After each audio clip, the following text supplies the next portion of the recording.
Notre mental est un don extraordinaire. Il se souvient de façon vivante de chaque expérience et de chaque information qui nous parvient. Eh bien, cela peut être transformé en une imagination phénoménale. Mais si vous perdez le contrôle de votre imagination, si vous perdez la capacité à discerner ce qui est imagination et ce qui est réalité, ce qui est futur, ce qui est présent et ce qui est passé, alors votre mental va devenir votre plus grand ennemi. La plupart des êtres humains ne souffrent pas de la vie, ils souffrent juste de leur mémoire et leur imagination. Ce qu'il s'est passé il y a 10 ans, ils en souffrent encore. Ce qui pourrait avoir lieu après-demain, ils en souffrent déjà. Il ne s'agit pas de la vie, il s'agit d'un manque de contrôle sur les deux facultés les plus fantastiques qu'ont les êtres humains. Une mémoire très vive et une imagination fantastique. Ne vous inquiétez pas de votre futur. Si vous gérez bien votre présent, le futur va naturellement s'épanouir. On ne peut travailler qu'avec ce qu'on a entre nos mains là maintenant. Vous ne pouvez pas travailler avec ce que vous avez en tête. Vous pouvez planifier ce que vous avez en tête, mais vous ne pouvez rien y faire. Vous ne pouvez agir que dans l'instant présent. Vous ne pouvez gérer que ce qui est là tout de suite. Ceux d'entre vous qui sont trop plongés dans vos propres pensées et émotions, constamment sur les réseaux sociaux peut-être ou autres, je pense que vous devez vous débarrasser de votre téléphone et faire une balade en forêt. Si ce n'est pas possible tous les jours, au moins 1 ou 2 jours par mois, vous pouvez vous perdre quelque part. Soyez simplement dans la nature, tout seul, marchez, asseyez-vous, observez.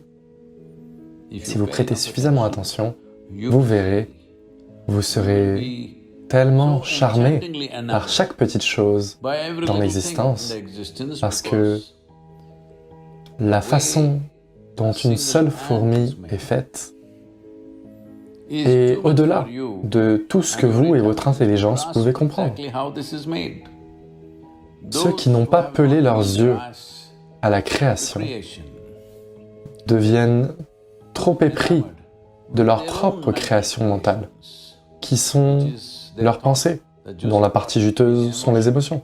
Quand vos pensées et vos émotions deviennent plus importantes que la création du Créateur, ça veut dire que vous êtes devenu une tragédie en termes de perception. Vous n'avez pas du tout réalisé la nature de la vie. Nous savons beaucoup de choses, nous pouvons faire beaucoup de choses, mais nous ne connaissons rien complètement. Donc, ceci est la nature de l'existence. Si vous y prêtez attention, naturellement, vos propres pensées et émotions vont se synchroniser à la toile de fond. Vous pouvez toujours les apprécier, mais vous savez à quel point elles sont insignifiantes. Donc c'est très important, si vous voulez faire l'expérience des dimensions multiformes de la vie, vous devez être non sérieux. Vous ne devenez sérieux que parce que vous avez pris votre propre existence trop au sérieux.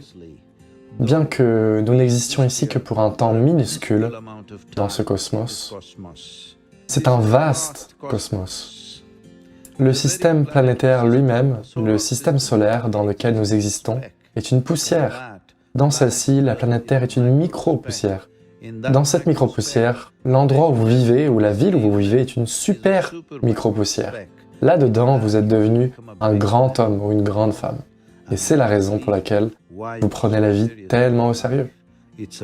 C'est un bref laps de temps que vous avez en tant que vie. Dans ce laps de temps, si vous vous prenez trop au sérieux, vous êtes une grosse farce.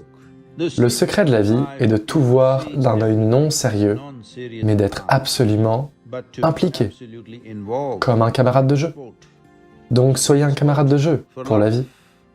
Si vous voulez être un camarade de jeu pour la vie, vous devez être capable de voir que votre existence a un impact sur l'époque dans laquelle on vit, mais pas un impact éternel, à moins que vous ne touchiez la dimension éternelle de ce que vous êtes vraiment. C'est une vie tellement brève que ce n'est qu'en faisant que ce qui vous tient vraiment à cœur que votre vie en vaudra la peine.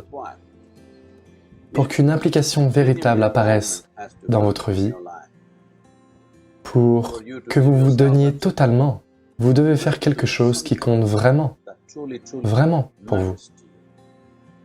Il est important que vous trouviez cela. Quand je dis qu'il est important que vous trouviez cela, vous n'avez pas à passer la moitié de votre vie à vous demander « c'est quoi ma passion ?» Non. Vous avez juste à creuser cette capacité à tout vous approprier. Quand tout est à vous, ce monde entier est à vous, ce cosmos est à vous. Donc quand ça fait partie de vous, si vous vous impliquez absolument et vous efforcez constamment de créer ce qui compte pour vous, ce qui vous tient vraiment à cœur, alors votre existence elle-même en vaudra la peine. Pas nécessairement vos actions, pas nécessairement ce que vous réussissez ou ne réussissez pas, mais votre existence elle-même en vaudra la peine, car le simple fait de respirer et d'être est un phénomène. Il n'y a pas de plus grand phénomène que la vie. Si cela n'en vaut pas la peine, alors quoi ?